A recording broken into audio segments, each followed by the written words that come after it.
ሩሲያ ከምዕራቡ ዓለም ጋር ያለው ጦርነት ከበሩ አጠገብ ደርሷል። በዘመናችን ተሰምቶ የማይታወቅ የዲፕሎማሲ ውድቀት ተመዝግቧል። የኔቶ ወታደራዊ ጥምረት ዛሬ እጅግ አስገራሚ የሆነ የዓለምን ሰላም አደጋ ላይ የሚጥል እርምጃ ወስኗል። ሩሲያ ለወራት ስትፈራው የቆየችው እውነት ወደ መሬት እየወረደ ነው። የምዕራቡ ዓለም በመጨረሻ የወሰነው ምላሽ አስደንጋጭ ሆነበት። ኔቶ አሁን በቀጥታ ወደ ሩሲያ ድንበሮች የሚያመራውን ከ800,000 በላይ ወታደሮችን በአስቸኳይ ለማሰማራት እቅድ አውጥቷል። ይህ የኃይል ማሰባሰብ ቁጥር ከቀዝቃዛው ጦርነት ከፍተኛ ውጥረት ጊዜ ወዲህ ታይቶ የማይታወቅ የጦርነት ዝግጅት ምልክት ነው። ለምንድነው ኔቶ ይህን ያህል ግዙፍ ኃይል ያሰማራው? እና ሩሲያ ይህንን ግልጽ የሆነ ግጭት የማስፈራሪያ እርምጃ እንዴት ትመለከተዋለች? ምላኻም ታንኮች ሳይሆኑ በኒውክሌር ጦር ጭንቅላት የተሞሉ ሚሳኤሎችን በያዙ ስርዓቶች ናቸው። ሩሲያ ከምዕራቡ ዓለም ጋር ያለው ጦርነት ከበሩ አጠገብ ደርሷል። በዘመናችን ተሰምቶ የማይታወቅ የዲፕሎማሲ ውድቀት ተመዝግቧል። የኔቶ ወታደራዊ ጥምረት ዛሬ እጅግ አስገራሚ የሆነ የዓለምን ሰላም አደጋ ላይ የሚጥል እርምጃ ወስኗል። ሩሲያ ለወራት ስትፈራው የቆየችው እውነት ወደ መሬት እየወረደ ነው። የምዕራቡ ዓለም በመጨረሻ የወሰነው ምላሽ አስደንጋጭ ሆነበት። ኔቶ አሁን በቀጥታ ወደ ሩሲያ ድንበሮች የሚያመራውን ከ800,000 በላይ ወታደሮችን በአስቸኳይ ለማሰማራት እቅድ አውጥቷል።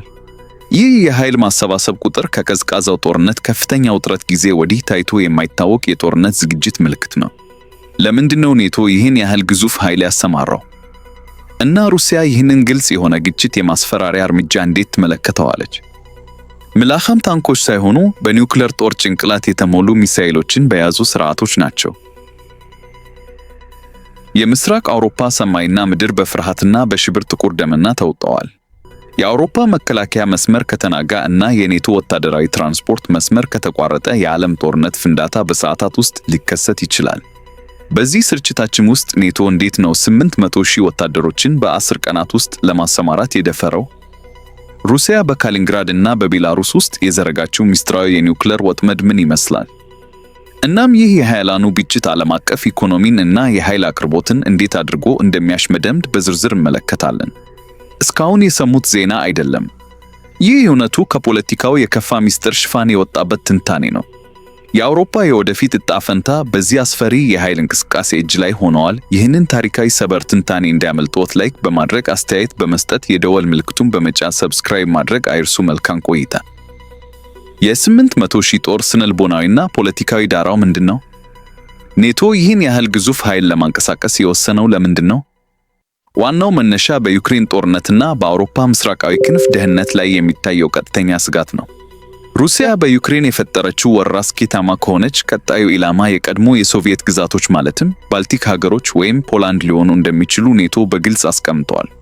የምዕራቡ ዓለም መሪዎች ሩሲያ ዩክሬንን በቀላሉ ትቆጣጠራለች ብለው ስላላሰቡ አሁን የወሰዱት እርምጃ ከመከላከያ አልፎ ማስፈራራት ሆነዋል።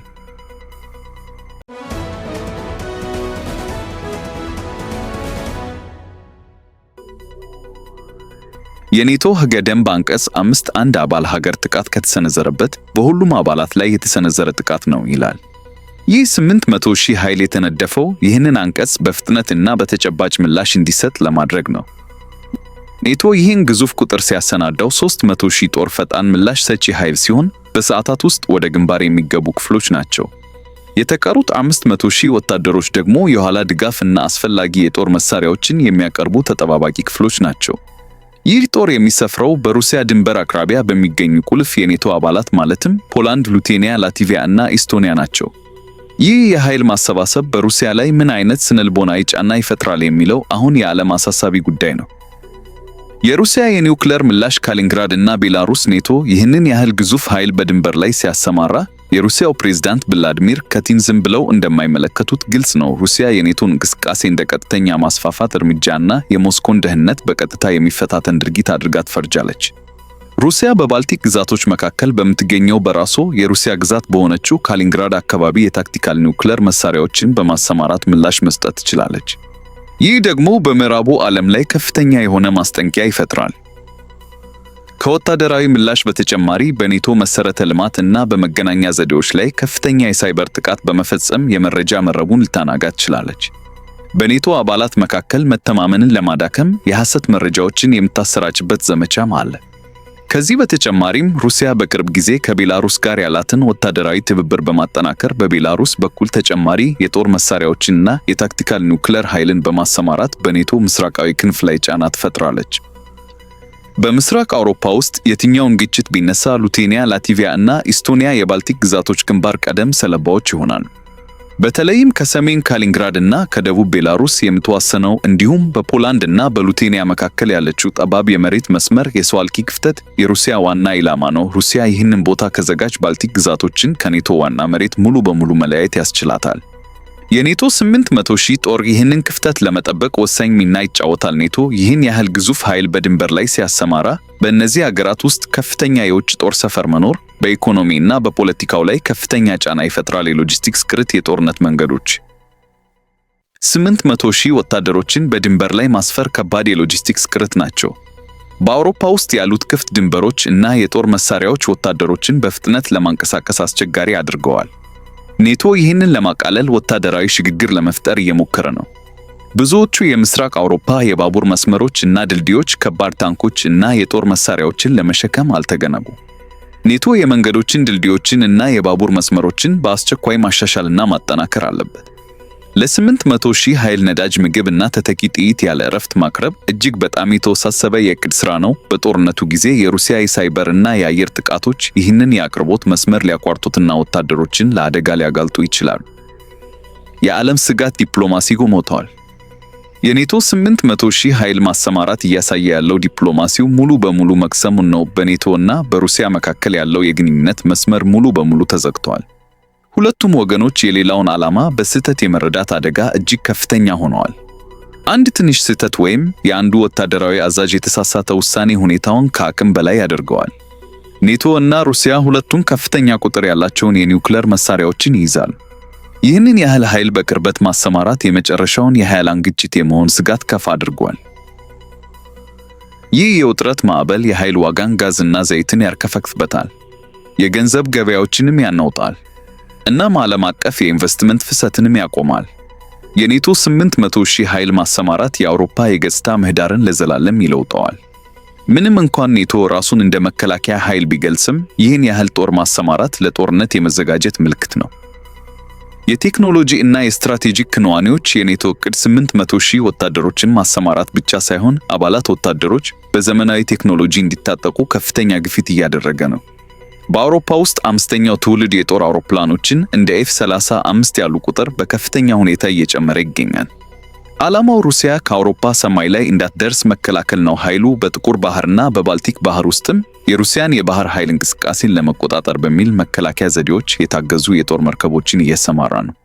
ኔቶ የሩሲያን የኤሌክትሮኒክስ ጥቃቶችን ለመከላከል እና ምላሽ ለመስጠት በባልቲክ ግዛቶች ውስጥ የተጠናከረ የሳይበር መከላከያ ማዕከላትን እያቋቋመ ነው። ሩሲያ የኔቶን የኃይል ማሳያ በቀጥታ በወታደራዊ ኃይልና በኒውክሌር ማስፈራሪያ ምላሽ እየሰጠች ነው። ሩሲያ RS-28 ሳርማት የተባለውን ከባድ አህጉር አቋራጭ ሚሳኤል በምዕራቡ ዓለም ሰይጣኑ ዕለት ተብሎ የሚታወቀውን ለማይቀር ማስታጠቅና መከላከል አጠናክራለች። ይህም ሩሲያ በባልቲክ ግዛቶች ለኔቶ አየር ኃይሎች ትልቅ ስጋት ነው። ግዛቷን በከፍተኛ ሁኔታ ይህ ግጭት በሁለቱ ኃያላን ቡድኖች መካከል ወታደራዊ ዝግጅትን ብቻ ሳይሆን አዳዲስ ስምምነቶችንና ጥምረቶችን እየፈጠረ ነው። የኔቶ አባል ቱርክ ከሩሲያ ጋር የጋዝ አቅርቦት እና የንግድ ግንኙነት እያጠናከረች ነው። ይህ በኔቶ ውስጥ የፖለቲካ ልዩነት ፈጥሯል። ሩሲያ በኔቶ ላይ ያለባትን ጫና ለመቀነስ ከቻይና ጋር ያላትን ወታደራዊና ኢኮኖሚያዊ ትብብር በከፍተኛ ሁኔታ እያጠናከረች ነው። በሩሲያ በኩል ያለውን የኃይል ስጋት ለመመከት ታሪካዊ የፋይናንስ ቁርጠኝነትን አሳይተዋል። በቅርቡ በተካሄደው ስብሰባ ላይም የኔቶ አባላት የጠቅላላ የሀገር ውስጥ ምርታቸውን 5% ለመከላከያ ኢንቨስትመንት ለመስጠት ተስማምተዋል። ከዚህ ውስጥ 35 የሚሆነው ለዋና ወታደራዊ ፍላጎት ሲሆን ቀሪው 15 ደግሞ ለደህንነት ይውላል። ጀርመን ሩሲያ ጥቃት ብትሰነዝር 800,000 ወታደሮችን በአውሮፓ ውስጥ እንዴት በፍጥነት ማስፈር እንደሚችል የሚገልጽ ሚስጥራዊ 1200 ገጽ የጦርነት ዕቅድ አዘጋጅታለች። ይህም ጀርመንን ለጦር መሳሪያዎች እና ወታደሮች ዋና የሎጂስቲክ ማዕከል ያደርጋታል። ሩሲያ በዩክሬን ጦርነት ከፍተኛ ኪሳራ ቢደርስባትም ኃይሏን በጦርነት ኢኮኖሚ ውስጥ በማድረግ መልሳ በመገንባት ላይ ነች። ሩሲያ ዋና ታንክ አምራች የሆነው ኦራል ቫንዛቮድ እስከ 2028 ዓመተ ምህረት ድረስ የታንኮችን ምርት በ80% ለማሳደግ እቅድ አውጥቷል። ይህም ሩሲያ ከጦርነት በፊት ወደ ነበረው የሰራዊት አቅሟ ለመመለስ እየጣረች መሆኑን ያሳያል። ሩሲያ በቤላሩስ ውስጥም የታክቲካል ኒውክሌር መሳሪያዎችን በማስፈር ላይ ትገኛለች። የአሜሪካ የፖለቲካ ለውጦች ለምሳሌ የዶናልድ ትራምፕ አስተዳደር በኔቶ አንቀጽ 5 የጋራ መከላከያ ዋስትና ላይ ጥያቄዎችን አጭሯል። ይህ ሁኔታ የአውሮፓ ሀገሮች በራሳቸው መከላከያ ላይ የበለጠ ኢንቨስት እንዲያደርጉ ግፊት አድርጓል።